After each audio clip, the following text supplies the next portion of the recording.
ஆண்டவராய் இயேசு கிறிஸ்துவின் நாமத்தினாலே உங்கள் அனைவருக்கும் வாழ்த்துதலை தெரிவித்துக் கொள்கிறேன். வார்த்தையும் வாழ்க்கையும் 14வது செய்தியை நான் உங்களோடு கூட பகிர்ந்து கொள்ள ஆசிக்கிறேன். வாசிக்க கேட்கலாம். பிலிப்பியர் 4ஆம் அதிகாரம் 4வது வசனத்திலிருந்து 7வது வசனம் வரைக்கும். கர்த்தருக்குள் எப்பொழுதும் சந்தோஷமாயிருங்கள், சந்தோஷமாயிருங்கள் என்று மறுபடியும் சொல்லுகிறேன். உங்கள் சாந்த குணம் எல்லா மனுஷருக்கும் தெரிந்திருப்பதாக. கர்த்தர் சமீபமாயிருக்கிறார். நீங்கள் ஒன்றுக்கும் கவலைப்படாமல் எல்லாவற்றையும் குறித்து உங்கள் விண்ணப்பங்களை ஸ்தோத்திரத்தோட கூடிய ஜெபத்தினாலும் வேண்டுதலினாலும் தேவனுக்கு தெரியப்படுத்துங்கள். அப்பொழுது எல்லா புத்திக்கும் மேலான தேவ சமாதானம் உங்கள் இருதயங்களையும் உங்கள் சிந்தைகளையும் கிறிஸ்து இயேசுவுக்குள்ளாக காத்துக்கொள்ளும். பிலிப்பியர் 1:1 பவுல் அழகா எழுதி வைத்திருக்கிறார். இயேசு கிறிஸ்துவின் ஊழியக்காரராகிய பவுலும் தீமோத்தேயும் பிலிப்பு பட்டணத்தில் கிறிஸ்து இயேசுவுக்குள்ளான பரிசுத்தவான்கள் அனைவருக்கும் கண்காணிகளுக்கும் உதவிக்காரருக்கும் எழுதுகிறதாவது. கிறிஸ்துக்குள் பிரியமானவர்களே, அப்போ இது யாருக்கு? பரிசுத்தவான்களுக்காக தேவன் எழுதியிருக்கிறார். இந்த பகுதியில் பார்க்கும் பொழுது, அப்போ இதுல சொல்லும் பொழுது சந்தோஷமா இருங்கன்னு சொல்றாரு. தேவன் மனுக்குலத்துல எதிர்பார்க்கிற காரியம் என்னன்னா, எல்லா நிலைமைகளும் கிறிஸ்துவுக்குள்ள சந்தோஷமா இருக்க வேண்டும். அதுதான் தேவன் எதிர்பார்க்கிறார். இப்ப சந்தோஷமா இருக்கணும்னா எதுல சந்தோஷமா இருக்குன்னா, உலக பிரகாரமான சந்தோஷத்தை தேவன் மீன் பண்ணல. ஆவிக்குரிய சந்தோஷத்துல நாம் இடம்பெறுகிறோமா, ஆவிக்குரிய சந்தோஷத்தை அனுபவிக்கிறவர்களா இருக்கிறோமா, அதுதான் ரொம்ப முக்கியமான ஒரு காரியமா இருக்கு. திருப்பி ரிப்பீட் பண்றாரு, மறுபடியும் சொல்லுகிறேன், சந்தோஷமா இருங்கள். ஏன்னா நம்ம சோகத்துக்குள்ள போயிருவோம், துக்கத்துக்குள்ள போயிருவோம் என்பதை தேவன் அறிந்திருந்ததுனாலதான் மீண்டும் சொல்லுகிறார். சந்தோஷம்ன்றது எப்படி அப்படின்னு கேட்டா, இயேசு கிறிஸ்துவினுடைய திட்டத்துக்குள், இயேசு கிறிஸ்துவினுடைய விருப்பத்துக்குள் அல்லது வேத வார்த்தையின்படி நான் நடக்கும் பொழுதுதான் எனக்கு நிறைவான சந்தோஷத்தை தேவன் தர முடியும். அதை நான் செய்கிறவளா இருக்கிறேனா என்பதை ஆராய்ந்து பார்க்க வேண்டும். சந்தோஷமா இருக்கணும்னு விரும்புறாரு. ஆனா சந்தோஷமா இருக்கணும்ன்றது போய் அடுத்த வசனத்தை பாருங்களேன், அழகா சொல்ற 5வது வசனத்துல, உங்கள் சாந்த குணம் எல்லா மனுஷருக்கும் தெரிந்திருப்பதாக. கர்த்தர் சமீபமாயிருக்கிறார். வருகைக்கான அடையாளங்கள் எல்லாம் நடந்து கொண்டே இருக்குதுங்க. சரிங்களா? யுத்த சத்தத்தை கேட்கிறோம், கடல் நிதானமா இல்லை, இன்னும் நிறைய காரியங்கள் கேள்விப்பட்டுக்கிட்டே இருக்கிறோம்.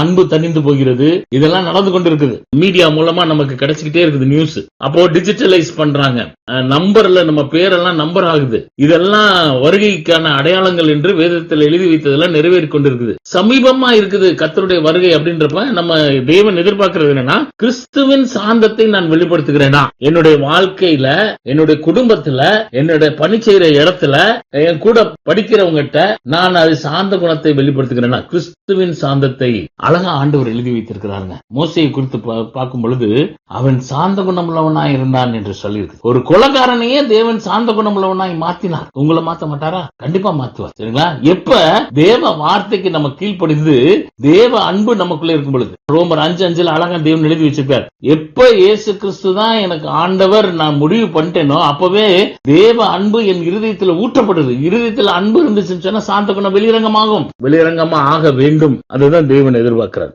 அப்ப அது சாந்த குணத்தை வெளிப்படுத்துறோம். ஏன்னா வருகை சமீபமா இருக்குது. அடுத்ததா பாருங்களேன், நீங்கள் ஒன்றுக்கும் கவலைப்படாமல், வேதத்துல கவலைப்படாதிருங்கன்னு சொல்லி ஒரு வருஷத்துக்கு எத்தனை நாள் இருக்கோ அத்தனை நாள் எழுதி வச்சிருக்கிறார்.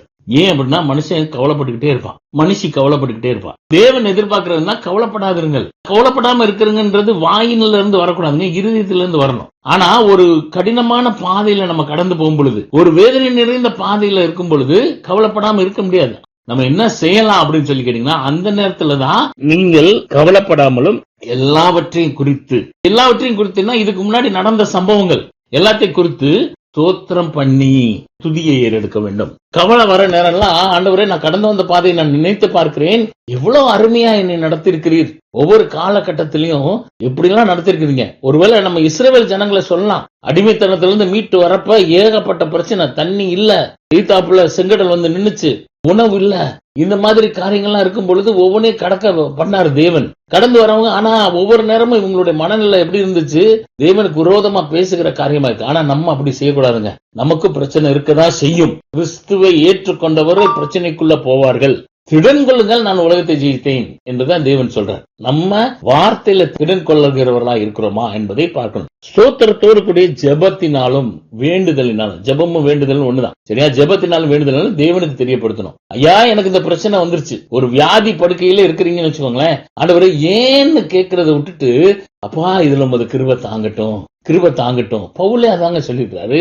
எனக்கு ஒரு முள் கொடுக்கப்பட்டது, அந்த முள் நீங்கணும்னு சொல்லி 3 தடவை கேட்டேன். ஆனா தேவன் நீக்கினாருன்னா இல்ல, என் கிருபை உனக்கு போதுன்னார். இன்னைக்கு நம்ம உயிரோட இருப்பதெல்லாம் சுத்த கிருபை.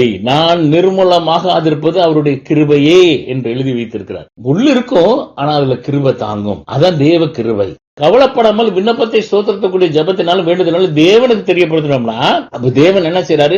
எல்லா புத்திக்கும் மேலான தேவ சமாதானம் உங்க இருதயத்திலயும் உங்க சிந்தனையில கிறிஸ்துக்குள்ள காத்துக்கணும். சிந்தனையில ஆரம்பிக்கிற பிரச்சனை இருதயத்துல போய் நிக்கும். இருதயத்துல நிக்கிறப்ப இருதயத்துல இருந்து பாவம் வெளியரங்கமாகும்.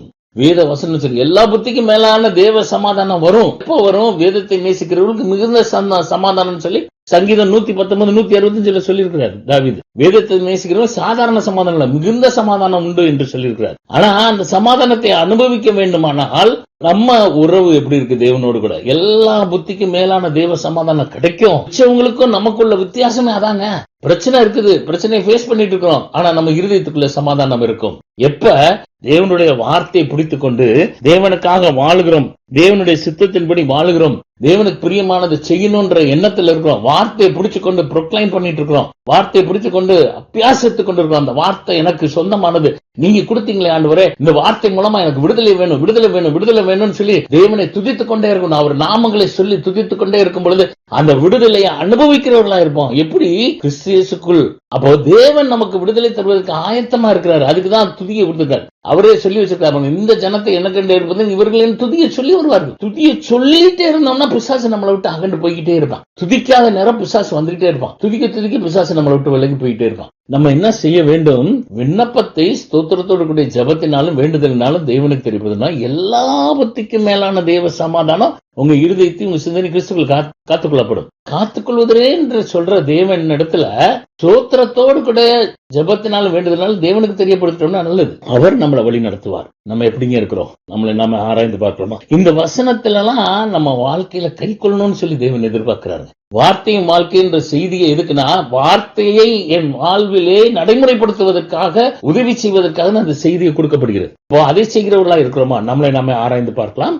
கண்கள் மூடி நாம் ஜெபிக்கலாம். கிருபை நிறைந்த அன்பின் ஆண்டவரே, இந்த நாளுக்காக ஸ்தோத்திரிக்கிறோம். இந்த பிலிப்பியர் 4ஆம் அதிகாரத்தின் மூலமா எங்களோடு கூட இடைப்பட்டீர் ஆண்டவரே. நாங்க எந்த பயப்படாம ஆண்டவரே சாந்த குணத்தை வெளிப்படுத்தி ஆண்டவரே, அது மாத்திரம் அல்ல ஆண்டவரே, எங்க விண்ணப்பத்தை ஸ்தோத்திரத்தோடு கூடிய ஜபத்தினாலும் வேண்டுதலினாலும் தேவனுக்கு தெரியப்படுத்தும் எல்லா புத்திக்கும் மேலான தேவ சமாதானம் எங்க இருதயத்தை எங்க சிந்தனையை கிறிஸ்துக்குள்ள காத்துக்கொள்ளுன்னு சொன்னீங்க. அந்த வார்த்தை எங்க வாழ்க்கையில கிரியை நடப்பிக்க உதவி செய்யுங்கப்பா ஆண்டவரே.